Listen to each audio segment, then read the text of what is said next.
excited for everything this week. Everything. I am so excited to see all my people here. And I'm most excited to hang out with KTT. We look forward to being able to see people that we don't get to see but once a year. I'm most excited about more hype.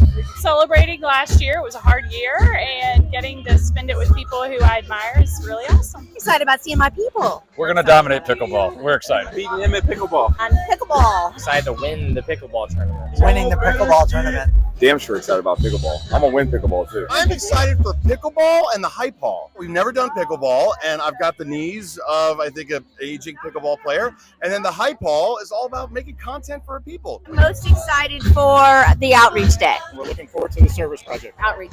I'm excited about the outreach activity. I look forward to that every year. What advice would you give people that this is their first time? Follow the pros and the people that have been there and take advantage. Meet as many people as possible, and the fortune's in the follow-up. You got to follow up with the people you meet at President's Club because they're a lifeline to the business.